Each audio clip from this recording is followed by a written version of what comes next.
Hi friends, എൻ്റെ ടോക്കിച്ചിൻ്റെ case ഞാൻ അടിപൊളിയായ ആമ്പൽപ്പാടത്തെക്കുറിച്ചാണ് പറയാൻ വേണ്ടി കോട്ടയം ജില്ലയിൽ എന്താണ് മലരിക്കൽ എന്ന ഗ്രാമത്തിലാണ് ഈ ആമ്പൽപ്പാടം സ്ഥിതി ചെയ്യുന്നത്. മാത്രമല്ല അടിപൊളി സ്ഥലങ്ങളെ മലരിക്കൽ അമ്പലപ്പാടം മാത്രമല്ല അതായത് തോണി നമ്മൾ രാവിലെ 6 to 7 മണി വരെ അതിന് പോകണം. കാരണം അപ്പോഴാണ് നമുക്ക് നല്ലപോലെ ആസ്വദിക്കാൻ പറ്റുക. അതായത് 9 മണിക്കും പോകാം. അതേപോലെ തന്നെ 10 മണി ശേഷം പോകണമെങ്കിൽ അത് പൂക്കളെല്ലാം സൂര്യൻ്റെ ഇത് തട്ടി വാഴാൻ തുടങ്ങും. അതുപോലെ തന്നെ അവിടെ ചെറിയ ചെറിയ വള്ളങ്ങളുണ്ടാകും. അതിൽ പോകണമെങ്കിൽ ഒരാൾക്ക് 100 രൂപയുടെ സാധ്യത.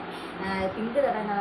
അതുപോലെ കണ്ണിനും മനസ്സിൽ കുഞ്ഞിന് കാഴ്ചകൾ കണ്ടതും പറഞ്ഞാൽ താമര നദികൾ തോന്നിപ്പോകണം എന്ത് രസമുണ്ടാകുന്നത്. അതേപോലെ തന്നെ അടിപൊളി സ്ഥലമാണ് മലരിക്കൽ ഈ ആമ്പൽപ്പാടം. അതായത് കോട്ടയം കുമരകം വഴി പോകുന്ന വഴി മലരിക്കൽ എന്ന ഗ്രാമത്തിൽ നിന്ന് ഈ ആമ്പൽപ്പാടം സ്ഥിതി ചെയ്യുന്നത്. പ്രത്യേകിച്ച് പോകുന്ന സ്ഥലം കൂടിയാണ് മലരിക്കൽ. നല്ലൊരു കൃഷിപ്പാടം കൂടിയാണ്. അതായത് ഇതിൻ്റെ സീസൺ കഴിയാറായി. അതേപോലെ തന്നെ ഇത് വറ്റിച്ച് കൃഷി, അതായത് ഈ ആമ്പൽപ്പാടം പറിച്ചിട്ട് വേണം അവർക്ക് നെക്സ്റ്റ് കൃഷി എടുക്കുക. അപ്പോൾ സീസൺ അങ്ങനെ കഴിയാത്ത സീസൺ പോകുന്നതും കൂടിയാണ് മലരിക്കൽ ആമ്പൽപ്പാടം. ഇഷ്ടമായി ഷെയർ ലൈക്ക് സബ്സ്ക്രൈബ് അതുപോലെ എനിക്ക് മാത്രമേ ഞാൻ വീഡിയോ നെക്സ്റ്റ് പക്കപ്പല്ലെങ്കിൽ നെക്സ്റ്റ് കാണാൻ